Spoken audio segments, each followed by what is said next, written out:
Hello मित्रांनो, मी शिवली आणि माझ्या किचनमध्ये तुमच्या मनापासून स्वागत. आज मी तुम्हाला कैरीचा जॅम बनवून दाखवणार आहे. अगदी झटपट तयार होते, अगदी इझी रेसिपी आहे आणि फक्त 2 साहित्यापासून तयार होते. खायला खूपच यम्मी आहे. चला मग झटपट रेसिपी पाहून घेऊया. जॅम बनवायला मी 2 कैऱ्या घेतली आणि चांगले धुवून घेतले, तुम्ही बघू शकता. आणि तुम्हाला वाटलं तर सोललं नंतर धुतलं तरी चालेल, काय हरकत नाही. आता मी सोलून कापून घेते. कापून घेतले मी. जास्त मोठं नाही करायचं, थोडा बारीकच कापून घ्यायचं. आता चला कढाईकडे. मी एक फ्राय पॅन ठेवलाय आणि फ्राय पॅन मध्ये कैरी टाकून घेऊया आणि यासोबत थोडासा पाणी घालून घ्यायचं. एकदाच जास्त पाणी नाही घालायचं, थोडं करून पाणी घालू. पाणी सुकल्यावर परत घालून घेऊ. एकदाच जास्त घालायला नकोय. आता थोडासा हलवून घेते आणि यासोबत घालायचं आहे चिमूटभर मीठ. मीठ अगदी ऑप्शनल आहे. तुम्ही घालायचे असेल तर घालू शकता, नाही घालायचं तर काही हरकत नाही. तुम्हाला आवडत नसेल तर नको घालू, काही हरकत नाही. पण मला थोडंसं मीठ घातलेलं आवडते. म्हणजे कोणतेही गोड पदार्थ बनवलं की मी थोडंसं मीठ घालतेच. 2 चिमूटभर मीठ घातले आणि आता झाकण लावून घेऊ आणि मध्ये झाकण काढून हलवत राहायचं आणि चेक करायचं. कैरी खूप चांगली शिजली पाहिजे, अगदी मऊ झाली पाहिजे. पण बघा, मध्ये मी चेक करते, पाणी सुकून गेला. पण बघा, कैरी अजून चांगली शिजली नाहीये. आता परत थोडंसं पाणी घालू. असं करून जोपर्यंत चांगली शिजत नाही तोपर्यंत थोडं करून पाणी घालत जायचं आणि झाकण लावून शिजवायचं. परत झाकण लावून घेते आणि परत एकदा मी पाणी घातला होता आणि आता बघा, आता कैरी चांगली शिजलेली आहे. अगदी खूप छान मऊ झालेली आहे. मी तुम्हाला चेक करून पण दाखवते बघा. आणि पाणी पण सुकलेलं आहे, तुम्ही बघू शकता. पाणी अगदी सुकवून घ्यायचं. पाणी असताना साखर घालायचं नाही. आता मी साखर घालते.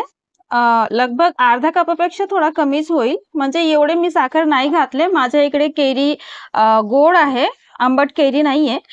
कैरी जर आंबट असली तर खूपच चांगला आहे, पण माझ्या इकडे माझ्याच झाडाची कैरी आहे आणि कैरी खूपच गोड आहे, अजिबात आंबट नाहीये. म्हणून मी थोडासा लिंबाचा रस टाकते. म्हणजे इथे 2 चमचाभर होईल लिंबाचा रस, म्हणजे चवीला बॅलन्स करायला. जर आंबट कैरी असली तर फक्त 2च साहित्याची गरज आहे तुम्हाला. फक्त कैरी आणि साखर, अजून कोणतेही साहित्याची गरज नाहीये. आता साखर विरघळली आहे आणि थोडंसं पाणी पण झालेलं आहे, पण हा पाणी सुकवायची काय गरज नाहीये. आता मी काय करते, आता थोडासा मॅश करून घेते.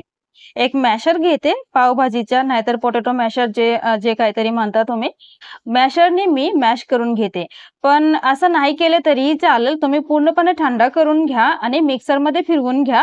असं केलं तरीही चालेल. मी असं मॅश करून घेते. हीट अजून मी बंद केलेला नाहीये.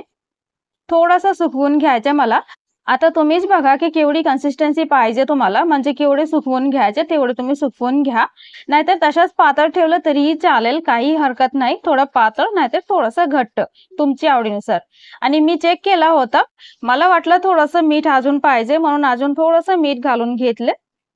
आणि अजून सुकवायची काय गरज नाहीये, एवढी अगदी परफेक्ट आहे. मला जेली कन्सिस्टन्सी नाही, जॅम कन्सिस्टन्सी पाहिजे, म्हणून थोडंसं सुकवून घेतलं. आता हीट बंद करते आणि पूर्णपणे थंड होऊ द्यायचे. त्यानंतर एक डब्यात भरून स्टोर करायचे फ्रीजमध्ये. फ्रीजच्या बाहेर लगभग 7 दिवसासाठी तुम्ही स्टोर करून खाऊ शकता. चांगलं राहते, म्हणजे खराब नाही होत. आणि नॉर्मल फ्रीजमध्ये 1 महिनाभर तुम्ही स्टोर करून खाऊ शकता. आता ब्रेड सोबत खा, नाहीतर चपाती सोबत खा, कशासोबतही खा. खूपच यम्मी असते खायला. नक्की ट्राय करून बघा आणि ट्राय केल्यावर कमेंट करून नक्की सांगा की तुम्हाला कशी वाटली. मी तुम्हाला ब्रेडवरती स्प्रेड करून दाखवते. अगदी पूर्णपणे थंड झालेला आहे, तरी बघा किती छान स्प्रेड होते. आणि फ्रीजमध्ये ठेवलं तरी छान स्प्रेड होते, काही हरकत होत नाही. नक्की ट्राय करा मित्रांनो आणि ट्राय करून कमेंट नक्की करा.